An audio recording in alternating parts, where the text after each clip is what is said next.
Hello, and it's a pleasure to have you join us once again.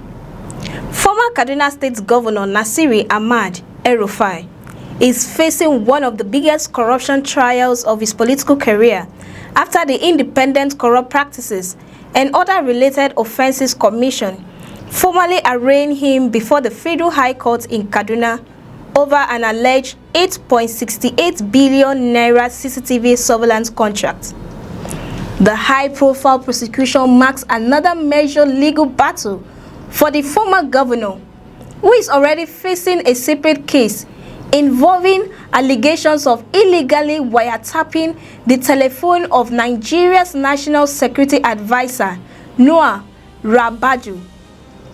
According to the Independent Corrupt Practices and Other Related Offences Commission, El-Rufai appeared before Justice Hauwa Buhari alongside his former senior special advisor and counselor, Jimmy Lawa, as well as 5 companies allegedly connected to the controversial contract.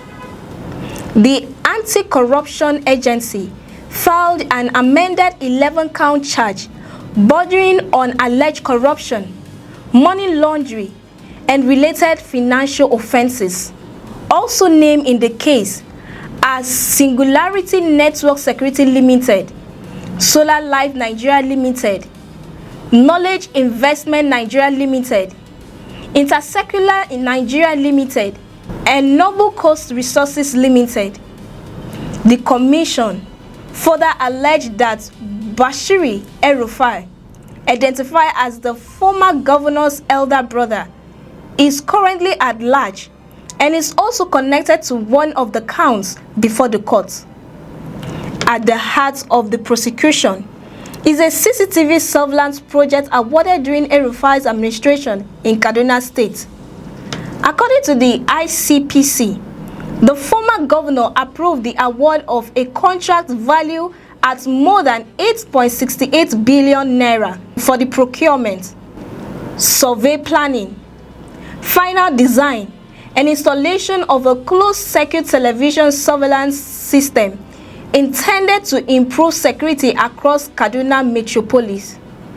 However, investigators allege that the company awarded the massive contract lacked the technical competence, qualifications, and experience required to execute a project of such magnitude. The commission argues that the procurement process violated Nigeria's procurement laws and that the contract should never have been awarded under the circumstances described in the charge. Beyond the procurement allegations, investigators also claim that the money paid for the CCTV project was subsequently transferred through a complex network of companies and financial transactions. According to the Anti-Corrupt Agency, more than 2 billion naira allegedly moved through several corporate entities and individuals between 2017 and 2022. The commission maintains that these funds were reasonably suspected to be proceeds of unlawful activities and therefore constitute offenses under Nigeria's Money Laundering Prevention and Prohibition Act of 2022. One of the central allegations contained in the charge accuses the former governor of knowingly approving the multi-billion naira contract in favor of a company that allegedly lacked the qualifications required to carry out such a sophisticated surveillance project. Prosecutors argue that by authorizing the award under those circumstances, the former governor aided an act of corruption contrary to provisions of Nigeria's anti-money laundering legislation. When the charges were read before the Federal High Court, both Nasiri El-Rufai and his former advisor, Jimmy Lawa, pleaded not guilty to all allegations.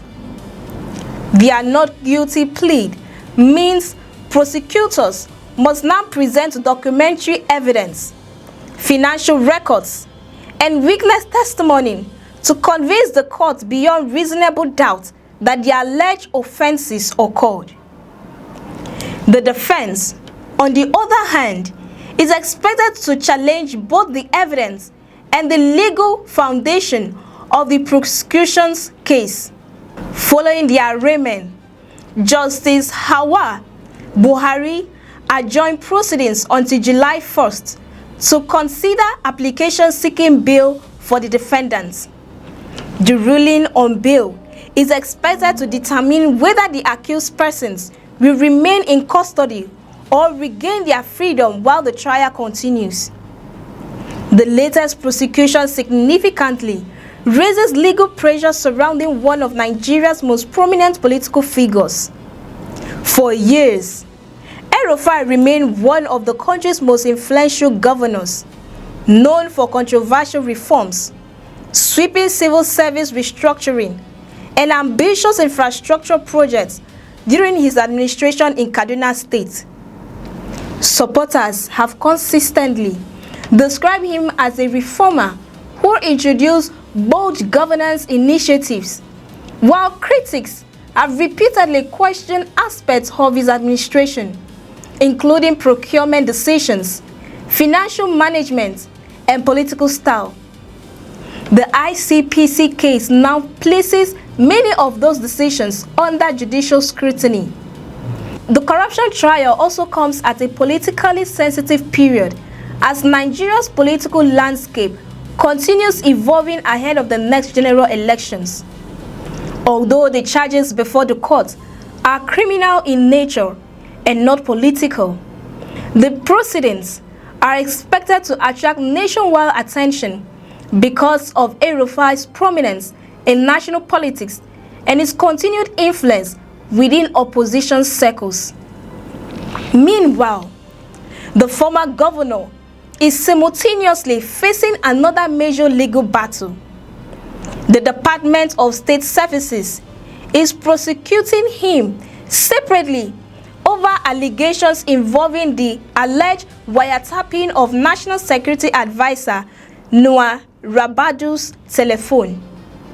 The separate case remains before another court and is unrelated to the corruption charges now filed by the ICPC.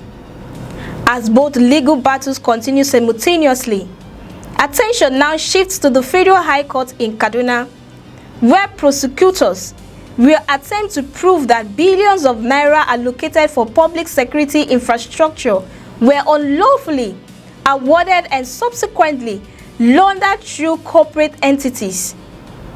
The defense is expected to rigorously challenge those allegations. Under Nigerian law, every defendant remains presumed innocent unless proven guilty by a court of competent jurisdiction. The coming weeks are therefore expected to reveal whether prosecutors possess sufficient documentary evidence, financial records, and witness testimony to sustain one of the most closely watched corruption trials involving a former Nigerian governor in recent years. For more updates and in-depth analysis, stay with us on News Express. Don't forget to like, share, and subscribe. I am Cassie Tony, and many thanks for watching.